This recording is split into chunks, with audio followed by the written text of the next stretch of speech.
cordial saludo. Soy Carmen Vargas y hoy, junto a mi grupo, el Grupo Norte, vamos a tratar e informarles sobre temas importantes que relacionan este grupo. Asimismo, vamos a hablar sobre temas que relacionan a uno de sus miembros. Estamos hablando del gran César Vallejo. Acompáñenos.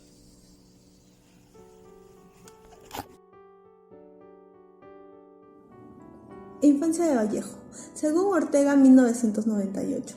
César Vallejo nació en 1892, un 16 de marzo, en Santiago de Chuco, un pueblito situado a 165 kilómetros de la ciudad de Trujillo, departamento de La Libertad.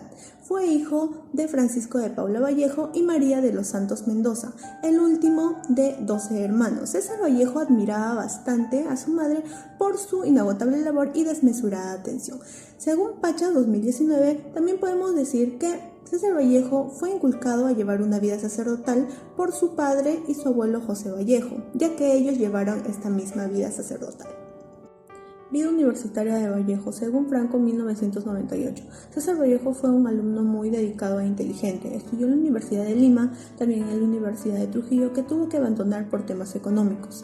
Posteriormente, luego de trabajar y ahorrar, regresó a la universidad, donde se graduó en la carrera de Filosofía y Letras. Posteriormente obtuvo su titulación gracias a su tesis El romanticismo de la poesía castellana.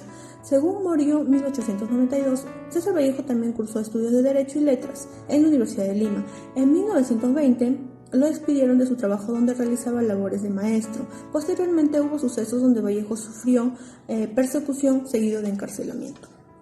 Según Meneses 2005, nos dice que Vallejo llega a Europa y se instala en Francia desde 1923 hasta 1930, año en el que es obligado a dejar Francia. En Europa, él conoce a Georgette Philippard, mujer que años más adelante se convertiría en su esposa. Ambos, cabe aclarar que no tuvieron una vida nada fácil. Según Ortiz 2010, añade que Vallejo tuvo que trabajar en múltiples oficios, tuvo que pedir préstamos e incluso Georgette tuvo que vender parte de lo que heredó de su madre, esto con el fin de poder sobrevivir. Tras todo este tiempo difícil, Vallejo piensa en volver a Perú, pero al ver los momentos difíciles que están pasando sus amigos, él decide quedarse allá. Periodismo de Vallejo. Según Gadgens 2011, César Vallejo odiaba adjetivar, creía mucho en la expresión firme y precisa. Daba a conocer a sus lectores temas de actualidad nacional, también otros temas como actividades sociales, cine, teatro, etc. Incluso llegó a redactar casos policiales. Según Jauregui 2017, César Vallejo, para él era importante resaltar la poesía en el periodismo, para una mejor comunicación basada en la verdad, pero también entendida a la vez. El emprendedor. Según Asensio 2021, debido a la pandemia mundial, muchos negocios tuvieron que cerrar y algunos quebraron por problemas de liquidez. Sin embargo, las principales lecciones que nos dejó esta pandemia fue de reinventarnos, ya que de eso se trata un emprendedor, de innovar y ser creativo para así subsistir y poder volver a salir adelante. Según Macedo 2012, Vallejo logra publicar su libro Trilce y con esto impone su personalidad.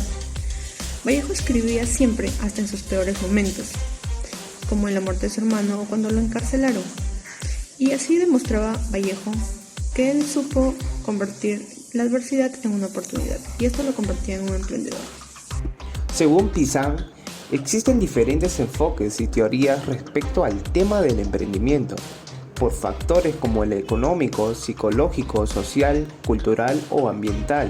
Y en general, podemos decir que existen diferentes visiones sobre este tema. El fenómeno de la creatividad empresarial está ligada a la economía y al sistema económico del empresario. También, Almodóvar menciona que el emprendedor se debe distinguir por su identidad y su negocio principal es crear una pequeña empresa que siga sus métricas temporales y financieras y con la cual sea posible un periodo de 10 años para que el éxito de la empresa siga su rumbo.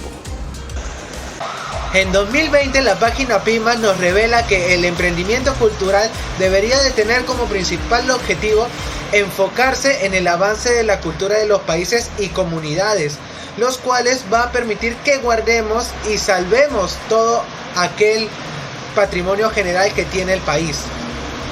En el año 2020 también habló el señor Acosta diciendo que va a ser muy necesario la inspiración, dependiendo de las personas, de su cultura, ya que esta nos ayudará a crear proyectos participativos mediante negocios donde generarán valor en las industrias más conocidas.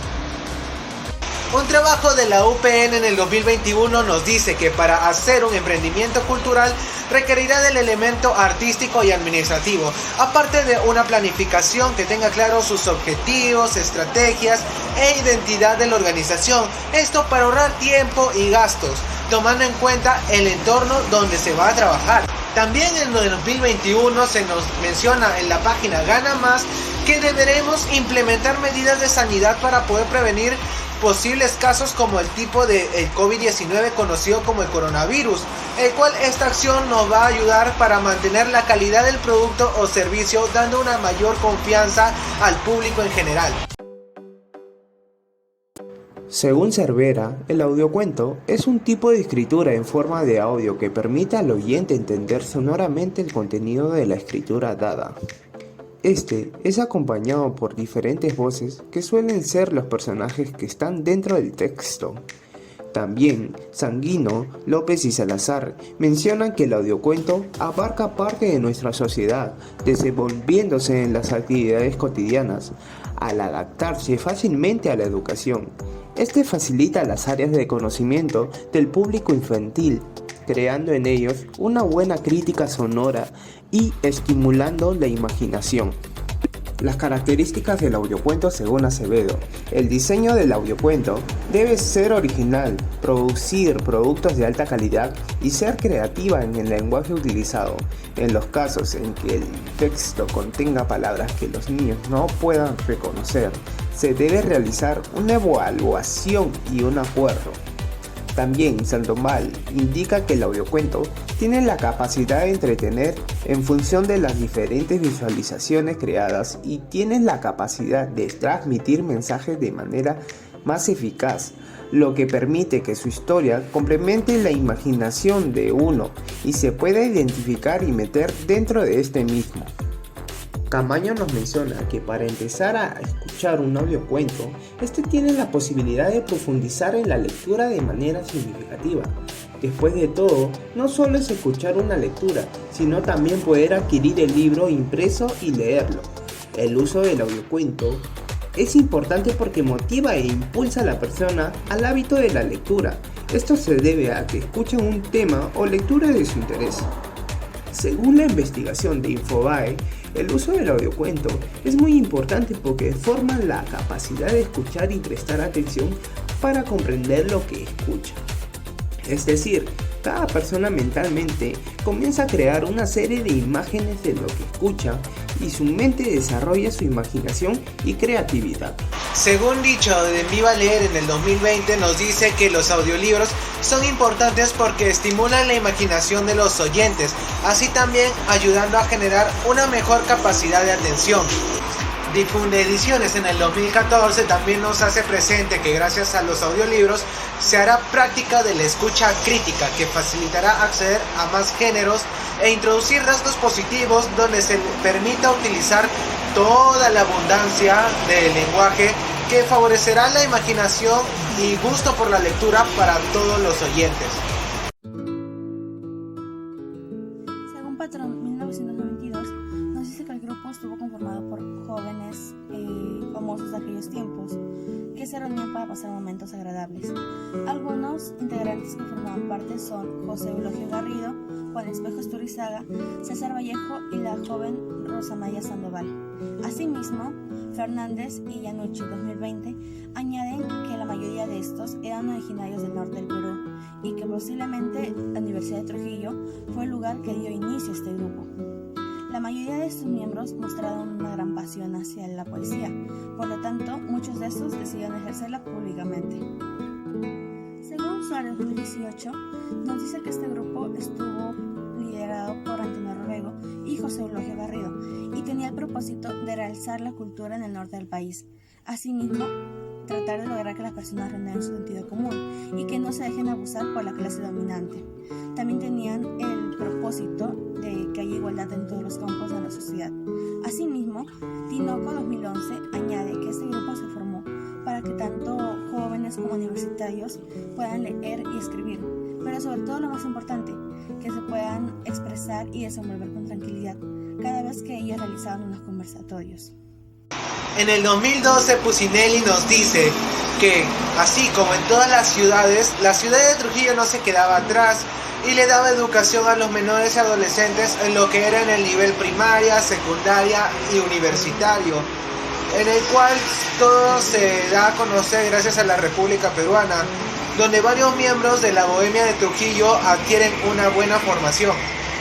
Cabe mencionar que los chicos de este grupo también se preocuparon por los acontecimientos que sucedían en dicha ciudad, los cuales ellos trataban de ayudar mediante el periodismo y el arte, haciéndolos sobresalir ellos entre todas las personas que había, siendo ellos mismos los que marcaron un antes y un después en la historia de la literatura peruana y internacional. Ramos 2014 nos dice que el grupo estuvo destacando en 4 campos, los 2 primeros que son el periodismo y la literatura.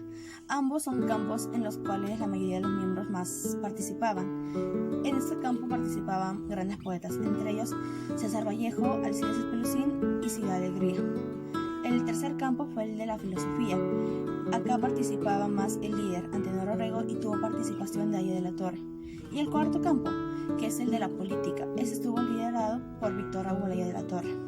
Asimismo, Robles 2019 añade que el campo más importante en el que destacaba fue el de los valores, ya que esto resaltaba mucho en todos los miembros, y esa fue la razón por la cual les llevó a ellos a apoyarse tanto en momentos felices como también en